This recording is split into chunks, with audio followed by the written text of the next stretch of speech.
Kasus anak membunuh orang tua juga menghebohkan Amerika. Kakak beradik Lyle dan Eric Menendez menembak mati ayah dan ibunya pada tahun 1989. Kasus ini menjadi perbincangan publik karena cukup rumit, memakan waktu hingga 6 tahun untuk mengadilinya. Kisah ini pun difilmkan. Namun, Eric merasa dirugikan dengan penggambaran sosok Lyle dan dirinya di film tersebut. Kehebohan berikutnya, setelah 28 tahun menjalani hukuman penjara dari vonis seumur hidup, kejaksaan kembali membuka kasus ini, dan mereka berpeluang dibebaskan. Akankah Lyle dan Eric menghirup udara bebas? Atau kehebohan apa lagi yang akan terjadi?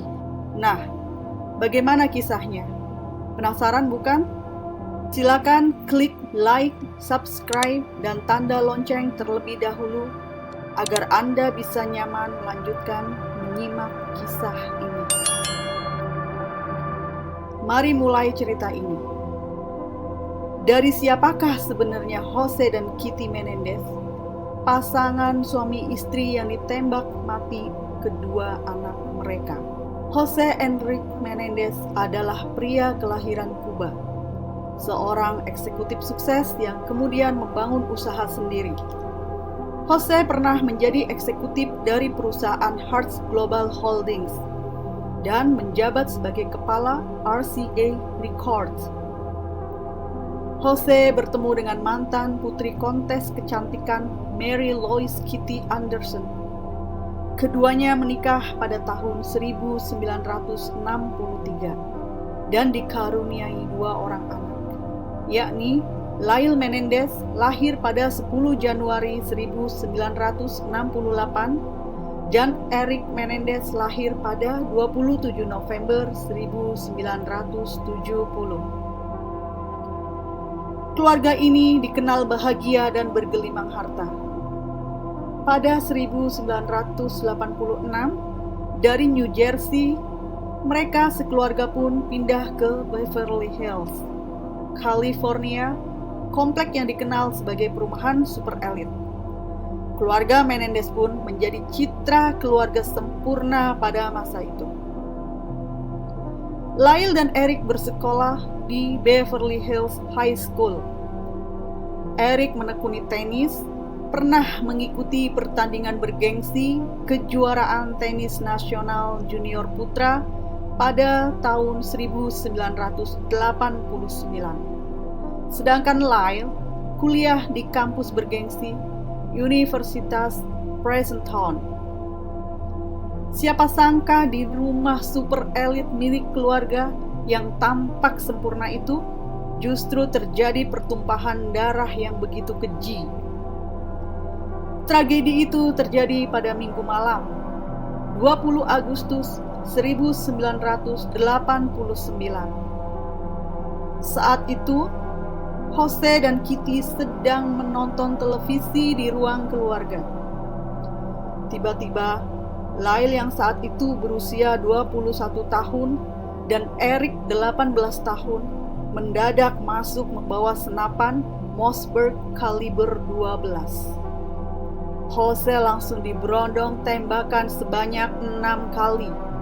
Salah satunya mengenai bagian belakang kepalanya. Jose meninggal seketika.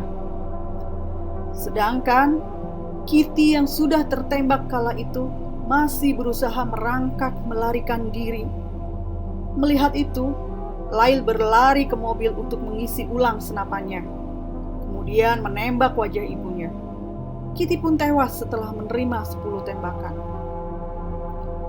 Usai ayah dan ibunya tewas, Lyle dan Eric menunggu beberapa saat di rumah itu. Ia mengantisipasi jika polisi datang karena suara tembakan. Setelah beberapa lama polisi tidak datang, mereka pun menjalankan siasat alibi. Mereka pergi ke bioskop untuk menonton film Batman, kemudian ke festival Taste of LA di Santa Monica Civic Auditorium. Dengan berbekal tiket bioskop sebagai alibi itulah mereka kembali ke rumah. Kemudian menelpon polisi sambil menangis, mengabarkan bahwa orang tuanya telah dibunuh di rumah. Sungguh siasat yang cerdik dan sandiwara yang bagus dari Lyle dan Eric. Terbukti saat itu, polisi kesulitan mengungkap kasus ini. Berbulan-bulan, Lyle dan Eric menikmati kekayaan orang tuanya, hidup dalam kebebasan dan kemewahan. Lyle membeli sebuah restoran, jam tangan mewah, hingga mobil Porsche Carrera. Sementara itu, Eric fokus pada peningkatan karirnya sebagai atlet tenis dengan memperkerjakan pelatih penuh waktu mengikuti serangkaian turnamen. Keduanya juga meninggalkan rumah besar mereka di Beverly Hills dan menyewa beberapa penthouse di Santa Monica. Berlibur mewah ke London dan Karibia. Total, Lyle dan Eric menghabiskan sekitar $1 juta untuk berfoya-foya. Meski mereka bersenang-senang menghamburkan uang, namun jiwa mereka gelisah. Dihantui rasa bersalah, Eric menceritakan pembunuhan itu pada saat sesi konsultasi dengan psikolognya, Dr. Jerome Oziel. Lyle yang mengetahui hal itu sangat marah. Pada saat Lyle mengikuti sesi terapi, ia mengancam Dr. Oziel. Sang psikolog pun mengkhawatirkan ancaman itu. Nyawanya dalam bahaya. Kecurigaan Oziel ternyata benar. Lyle dan Eric berunding di mobil mereka setelah sesi tersebut. Lyle bertanya kepada Eric, bagaimana mereka harus membunuh psikolog tersebut. Anehnya, rencana itu justru disampaikan pada sesi terapi berikutnya kepada Dr. Oziel.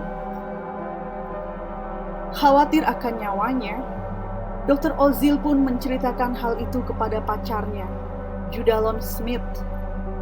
Pacar Dr. Oziel inilah yang melapor ke polisi tentang pembunuhan tersebut. Polisi yang memang sudah mencurigai Lyle dan Eric pun bergerak cepat. Lyle ditangkap pada tanggal 8 Maret 1990. Sedangkan Eric pada saat itu sedang berada di Israel, mengikuti turnamen tenis. Eric kemudian menyerahkan diri ke polisi setelah kembali pada tanggal 11 Maret. Meski pelakunya sudah jelas, mengadili duo Menendez ini tidak mudah. Terbukti, proses pengadilan berjalan cukup lama, 6 tahun lebih. Salah satu kendalanya adalah bukti rekaman percakapan antara Eric dan Dr. Oziel. Ini menjadi kontroversi karena dinilai melanggar hak istimewa dokter pasien. Hak ini melindungi komunikasi antara pasien dan dokter agar tidak digunakan untuk melawan pasien di pengadilan. Setelah tertunda selama 2 tahun, pada akhirnya Mahkamah Agung California memutuskan rekaman tersebut dapat diterima sebagian karena kondisi Dr. Oziel yang mendapat ancaman. Dengan keabsahan rekaman itu, pada tahun 1992, Lyle dan Eric baru bisa didakwa sebagai pembunuh orang tua mereka. Meski demikian, proses peradilan tetap tidak dapat berjalan cepat. Kasus ini semakin gempar setelah Lyle dan Eric mengaku perbuatan mereka ini disebabkan oleh Jose yang kerap melecehkan mereka. Di sisi lain, Kitty disebut sebagai pecandu alkohol dan narkoba. Eric bersaksi, beberapa minggu sebelum malam pembunuhan, ia memberitahu saudaranya tentang pelecehan seksual yang dialaminya, yang menyebabkan beberapa konflik dalam keluarga. Kedua bersaudara itu juga bersaksi kalau Jose mengancam akan membunuh mereka jika kakak beradik itu tidak merahasiakan pelecehan tersebut. Karena ketakutan dan merasa dalam bahaya, Lyle dan Eric keluar untuk mengisi senapan dan membunuh orang tuanya. Pernyataan ini lantas menjadi sorotan publik dan menimbulkan perdebatan. Namun, pengadilan lebih menganggap bahwa Eric dan Lyle sudah merencanakan pembunuhan demi mengincar warisan ayahnya. Pada akhirnya, Eric dan Lyle dihukum atas 2 tuduhan, yakni pembunuhan tingkat pertama dan konspirasi untuk membunuh. Keduanya dijatuhkan hukuman penjara seumur hidup tanpa kemungkinan pembebasan bersyarat pada tanggal 2 Juli 1996. Tidak terima akan vonis itu, Lyle dan Eric pun melakukan beberapa upaya banding. Namun, Mahkamah Agung California, Pengadilan Distrik Amerika Selatan, dan Pengadilan Banding Amerika Selatan untuk Ninth Circuit semuanya menolak. Kedua pria tersebut menikah pada saat berada di penjara. Lyle menikah dengan Anna Erickson pada tahun 1996 dan kemudian menikah lagi dengan Rebecca Smith pada tahun 2003. Sedangkan Eric menikah dengan Tammy Rhodes Secomen pada tahun 1999. Pada tahun 2023 lalu, Lyle dan Eric kembali mengajukan sidang baru setelah ex-anggota boyband Menudo Roy Rosello mengaku pernah diperkosa oleh Jose Menendez. Menudo merupakan grup di bawah naungan RCA Records yang kala itu dinahkodai Jose. Eric Menendez juga memprotes keras Ryan Murphy atas film serial monster The Lyle and Eric Menendez Story yang dirilis pada tanggal 19 September 2024 itu. Ia merasa karakter Lyle yang digambarkan dalam serial itu merugikan mereka. Melalui akun Twitter istrinya Tammy, Eric menilai penggambaran karakter Lyle yang rusak menciptakan karikatur Lyle yang berakar pada kebohongan yang mengerikan dan terang-terangan merajalela dalam pertunjukan. Upaya mencari keadilan dan membenahi citra dua bersaudara itu tampaknya ada sedikit harapan setelah pada Oktober 2024, Jaksa Wilayah Los Angeles, George Gascon, merekomendasikan sidang ulang setelah mempertimbangkan cerita Lyle Eric yang mengaku dianiaya dan dilecehkan oleh ayah mereka. Jaksa akan memasukkan pelecehan seksual sebagai motif pembunuhan.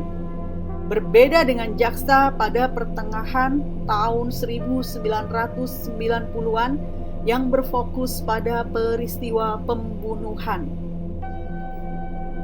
Jaksa George Gascon berencana mengajukan tuntutan pembebasan bersyarat bagi Lyle dan Eric Menendez. Kita tunggu saja keputusan sidang berikutnya.